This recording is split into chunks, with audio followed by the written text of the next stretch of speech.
Alain Devez, bonjour. Ah, bonjour. Donc vous êtes un designer. Ça fait bientôt 3 ans en fait, que je suis à mon compte. Donc l'agence Devez Design existe en tant que SARL. Et je pratique ma passion en fait, quotidiennement au travers de créations diverses et variées. À ce jour, donc, nous on souhaite développer notre propre marque sur le plan automobile, donc qui est la MAN-TX, donc, qui est la monoplace un petit peu hybride entre auto et moto. Qui est une réflexion en fait, créative sur l'automobile de performance, où j'ai voulu en fait réinventer l'automobile au travers de mes yeux, au travers de ma façon de voir cet univers de performance. Donc en général, c'est ça, c'est que ça se passe dans ma tête, je visualise la chose, j'essaie de réimaginer. Moi j'aime bien réinventer les trucs en fait, je prends les chemins de traverse. Et derrière ça, ça tombe sur des cahiers d'idées, des sketchs, des dessins, et puis voie de modélisation en 3D CAO, ou alors réalisation directement maquette, atelier, etc. Là à l'écran, on a actuellement en partie CAO, donc en 3 dimensions, on a le l'X-Trium en fait, qui est le même produit que MAN-TX, mais qui est un kart. Et c'est un projet que nous souhaitons commercialiser, on va dire, on espère pour 2006. Là on voit le principe du concept, où on a en fait les trois roues avant directrice, donc on voit les 3 roues à ce niveau-là, puis la roue arrière qui est simplement motrice. On a un carénage aussi assez spécifique qui est sur une forme ovoïde qui permet d'optimiser la sécurité passive. Donc on a un produit qui vient tangenter les obstacles.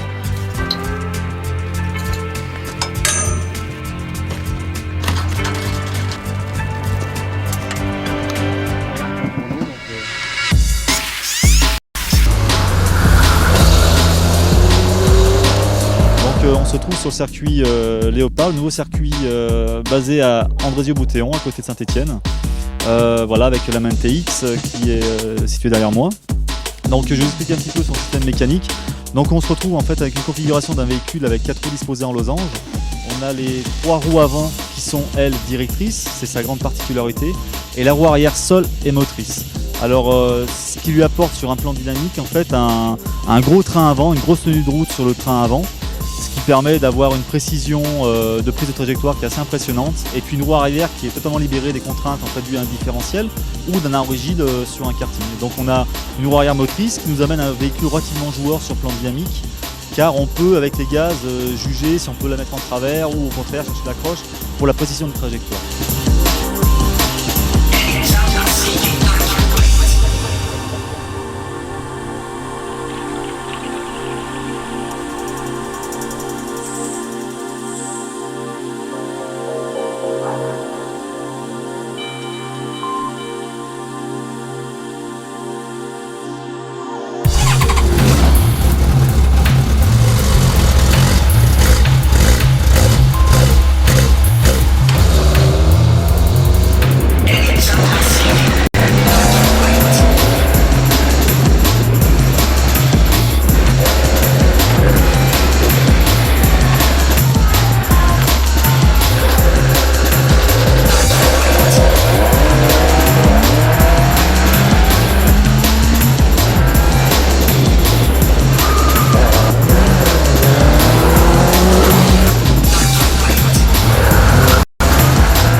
Sur un plan, on va dire plastique, donc la forme générale du design est centrée sur l'axe de caisse en fait, avec une forme de grande dérive. On peut remarquer en fait que la roue avant, le pilote, le moteur et la roue arrière en fait sont totalement centrés, donc très bien équilibré par rapport à l'axe de caisse, l'axe central du véhicule. Et on a donc les 2 roues latérales qui elles sont en appui. On se retrouve donc avec cette grande dérive centrale pour la stabilité en directionnel, puis 2 effets sol, en fait 2 grandes ailes d'avion mais inversées, qui au lieu de créer en fait de la portance comme pour un avion pour le faire décoller, ici on va générer de la déportance pour créer au contraire un appui. Les systèmes mécaniques ont été en fait récupérés d'une moto, donc la Yamaha 1000 GTS, dont on peut reconnaître plus ou moins le train avant.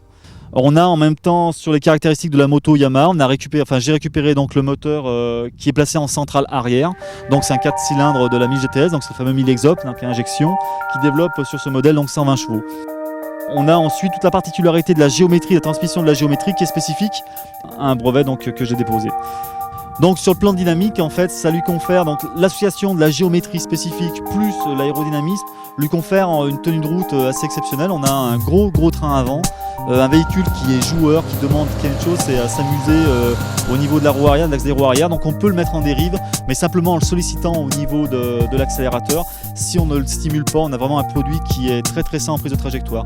On peut comparer par exemple un véhicule, c'est un véhicule qui est relativement neutre, ni trop sous-vireur, ni trop sur-vireur. Par contre, bien sûr, si on veut s'amuser, c'est avec les watts.